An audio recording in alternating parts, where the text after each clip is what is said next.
Ronaldo, Messi থেকে শুরু করে বিনোদন জগতের সবার খবরাখবর সব কিছু কিন্তু বিক্রি হয় সোশ্যাল মিডিয়াতে। যেমন বিনোদন জগতের, স্পোর্ট জগতের যারা বড় বড় ব্যক্তি আছে তাদের লাখ লাখ কোটি কোটি ফলোয়ার কিন্তু এই সোশ্যাল মিডিয়াতে। আবার তাদেরকে নিয়ে যারা রিপোর্ট করে যেসব সাংবাদিক, তাদের সেই খবর কিন্তু বেশিরভাগ এখন কিন্তু অনলাইনে ছাপা হয়, অনলাইনে লেখা হয়। সেটা কিন্তু আবার সেই অনলাইনেই আপনার মতো আমার মতো মানুষেরা দেখে।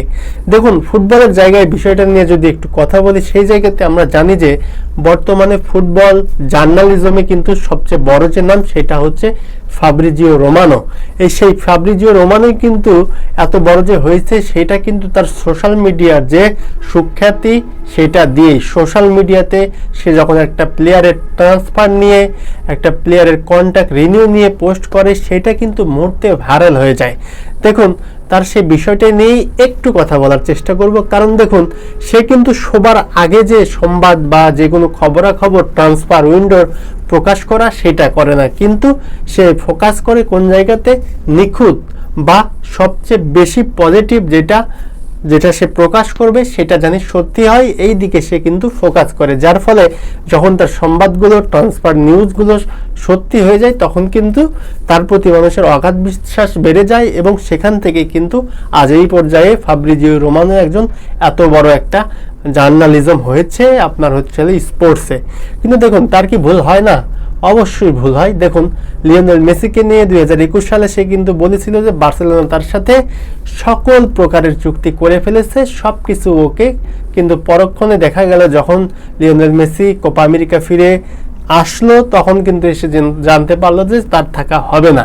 আবার অন্যদিকে নেইমার যখন পিএসজি ছাড়বে এই রকম গুঞ্জন, তখন কিন্তু কথা আসলো ফাব্রিজিও রোমানোর থেকে যে সে কিন্তু বার্সেলোনাতে আসতে পারে। কিন্তু দেখুন, সে কিন্তু বার্সেলোনাতে আসেনি, গিয়েছিল কিন্তু আল হিলালে। আচ্ছা, সেখান থেকে আবার যখন তার কন্ট্রাক্ট যখন টার্মিনেট হয়ে গেল, সেখান থেকে কিন্তু আবার নিউজ করলো ফাব্রিজিও রোমানো যে সে কিন্তু বার্সাতে আসতে পারে, না হলে কিন্তু ইন্টার মায়ামিতে যেতে পারে। দেখুন, সেটা কি সত্যি হয়েছে? হয়নি। সে কিন্তু ঠিকই সেখান থেকে চলে গিয়েছে নিজের ক্লাব সান্তোসে, শৈশবের ক্লাবে। তো আবারও কিন্তু এই যে সে যে আল হিলাল থেকে যে আপনার নিজের ক্লাব সান্তোসে চলে গেল শৈশবের ক্লাবে, সেখান থেকে কিন্তু আবারও এই ফাব্রিজিও রোমানোই পোস্ট করেছে সে কিন্তু আবারও বার্সেলোনাতে আসতে চলেছে। এর মূল কারণটা কি এসব নিউজের?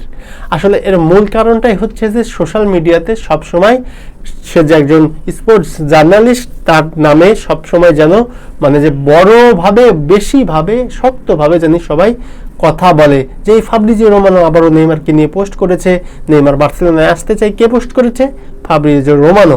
কিন্তু এটাই কিন্তু একটা ফেম ধরে রাখার যে ব্যাপার, সেটার ওষুধ হিসেবে কাজ করে। আপনি যখনই জার্নালিজম করবেন বা সাংবাদিকতা পেশায়, একটা খবর যদি 100% সত্যি নাও হয়, তারপরেও কিন্তু আপনাকে নিজের ধারাবাহিকতা বজায় রাখতে হবে। নিজের ফেম ঠিকঠাক রাখতে হলে অবশ্যই কিন্তু আপনাকে শিরোনামে থাকতে হবে। তো এই শিরোনামে থাকার যে প্রচেষ্টা, সেখান থেকে কিন্তু তারা এই নিউজগুলো করে। জানি না সে সোর্সগুলো কোথা থেকে পায়, সেই হয়তো ভালো বলতে পারবে, কিন্তু দিন শেষে কিন্তু হ্যারি গো শোনার জন্য কিন্তু আমরা থাকি। আমরা কিন্তু সবসময় ভাবি যে এখনই হয়তো হ্যারি গো বলবে, এই হয়তো আবার লিওনেল মেসি বার্সায় ফিরে আসলো, নেইমার আসলো, আবার কিন্তু ক্রিস্টিয়ানো রোনালদো ইউনাইটেডে ফিরে আসলো, এগুলি কিন্তু আমরা ভাবি। তো যে বিষয়টা নিয়ে কথা বলতে চাইলাম যে ফেম, একজন ফুটবল খেলোয়াড়, সেই ফুটবল খেলোয়াড়কে নিয়ে লেখা সাংবাদিক বা একজন সেই মাঠে খেলা দেখতে আসে একজন সাধারণ সিম্পল ফ্যানও কিন্তু ফেমের ব্যাপারটা ঠিক রাখতে সবসময় চেষ্টা করে যায়। তো বন্ধুরা, হয়তো বুঝতে পেরেছেন আমি কি বোঝাতে চেয়েছি। তো অবশ্যই ভালো থাকুন, সুস্থ থাকুন। আর আমার ভিডিও যদি একটু ভালো লেগে থাকে অবশ্যই আমার চ্যানেলের সাথে থাকুন। ফেসবুক থেকে দেখলে আমার পেজটাতে ফলো দিন এবং যদি ইউটিউব থেকে দেখেন অবশ্যই চ্যানেলটিতে সাবস্ক্রাইব এবং ভিডিওতে একটি লাইক দেন।